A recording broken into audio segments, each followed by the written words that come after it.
Jordan Peterson has been accused by the University of Toronto of not knowing how to regulate his behavior in his social media communications after several complaints of his tweets. He now stands the chance of losing his license to practice as a clinical psychologist. Are so incredibly preposterous and political that it's almost incomprehensible. I'm literally being, the requirement is, so the college has decided after pursuing these complaints that I don't know how to regulate my behavior properly in my social media communications. And so I need to be taught by their experts how to conduct myself appropriately. And so I have to undergo a series of courses, one-on-one coaching sessions with their deemed experts, and they're going to tell me how I should craft my words and what I should say and what I shouldn't say. And I am required to pay for that. It's about $250 an hour, which, in our current circumstances isn't a concern in and of itself, but you can understand that for many people that would be tremendously burdensome. And the person who's teaching me is going to submit regular reports to the college, and they're going to decide when I've learned how to be the sort of person I should be so that I don't bring disgrace upon the profession and harm people. And so the claims of harm are absolutely unwarranted. Not a single person who submitted a complaint in this latest round is a client of mine, although half of them falsely claimed to be. Oh, so they're stable and the people. college pursued their complaints anyways. Yeah. Well, I think some of it is they're probably confused about how they're required to identify themselves in the complaint form, to be fair. Okay, or they're just unstable people who spend their time complaining about celebrities on Twitter. Well, that's the other option. If that's what you're doing with your life, you're probably not the most stable person.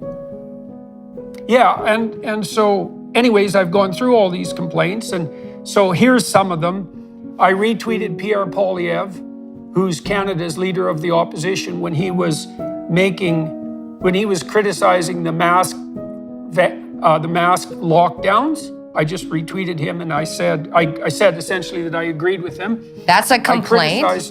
They actually listed that as a complaint? That's one of the complaints. That's insane. Yeah. They listed the fact that I criticized Justin Trudeau on multiple occasions.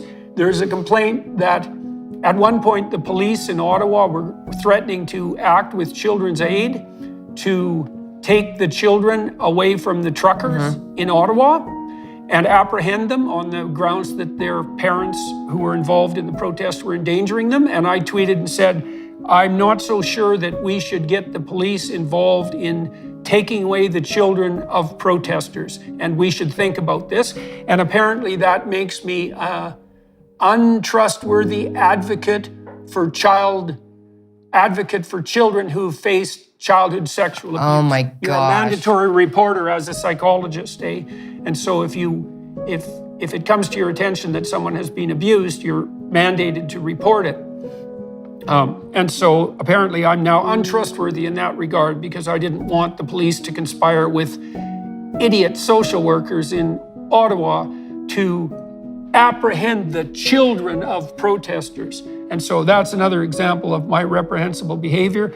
I'm being called out for the fact that I objected to Ellen Page's surgical mutilation at the hands of her physicians and her consequent advertisement of her new torso on social media. And I'm also required to submit to this media retraining education because I objected to the Sports Illustrated cover of that relatively overweight young model. And there's other complaints, but that's the bulk of them. And so at least half, I criticized, I tweeted out to Jacinda Ardern that I was coming to New Zealand with my army of alt-right-wing trolls, which was clearly a joke. And that's also a complaint because I guess that sort of joke isn't funny when you're dealing with, woke progressives like Jacinda Ardern and Justin Trudeau. And so, I counseled people to commit suicide. That's another one. So wait. You should describe. Describe that. Yeah. Well, somebody had tweeted out their idea that the planet had too many people on it. And this is not a statement I am very fond of, because every time I hear someone say that, I think, okay, who exactly are these excess people that you're referring to? And who gets to decide that? And how do you know that when they decide that something terrible won't happen, given that these are excess people? And isn't it okay if I question the humanitarian intent of your motives for making such a reprehensible comment? So I tweeted to someone who made an argument like that, I tweeted and said, feel free to leave at any time. And which is obviously an ironic joke, but some bloody social worker in the United States decided that that was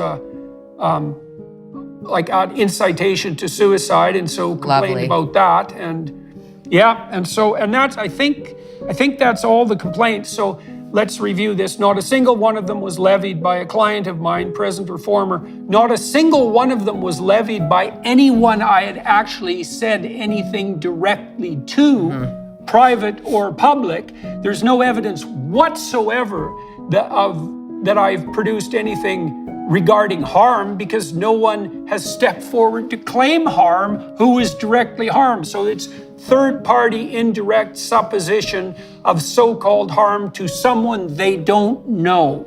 And that's the level of evidence that the College of Psychologists is willing to accept as critical. Now, when they responded to me, they said that I've, brought disgrace to the profession and caused undue harm to people. And I responded, I'll make this public too, with about 40 questions about their methods. So here's one. Said, well, before I submit myself to this media training re-education, because I'm bound by the ethical standards of my profession, I'm not willing to go get educated unless there's evidence that the contents of the educational program are directly related to the practice of my profession, and that there's evidence that undertaking such re-education actually makes me a more competent therapist.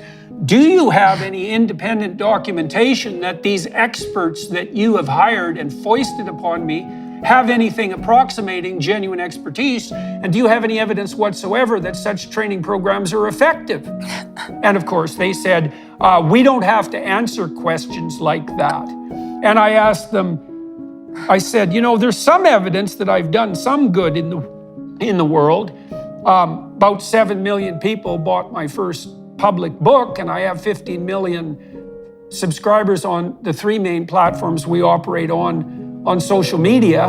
And lots of people seem to come to my lectures when I am out publicly speaking, saying that I've really helped them in their lives. And that's thousands or hundreds of thousands or possibly even millions of people. And so I think I can stack up a pretty good, plus all the students that I taught at Harvard and the University of Toronto, and all my clinical clients, who by and large were pretty damn happy to be working with me, and vice versa. It's like, how do you calculate the harm to benefit ratio? And, what evidence do you have that I actually constitute a sufficient threat to the integrity of the profession that you're willing to bring the second harshest actions you have in your arsenal against me? And the answer to that was, we don't have to answer questions like that. And I had like 40 questions like that, none of which were answered. Their answer basically was, we can do whatever the hell we want. And we're telling you, you better go get re-educated or you face a disciplinary hearing. That's the next step, is that I'd have to face a disciplinary hearing. And what I'm going to do for that, I do believe they videotaped that. And I'll take the videotape and put it on my YouTube channel, and people can decide for themselves, which is exactly what I want to have happen in this situation. Like you and I talked about our strategy here. And I have been unbelievably angry about this. It's been very hard for me to control my anger, and I know that's not right, and that my desire to seek vengeance is inappropriate, as is the desire in general to seek vengeance, right? But it's very difficult to read through these allegations and to face this waste of my time and the stress it puts on us, to me and your mother and our whole family, without being outraged at this, and a lot of the battle for the last couple of weeks has just been to keep my temper under control.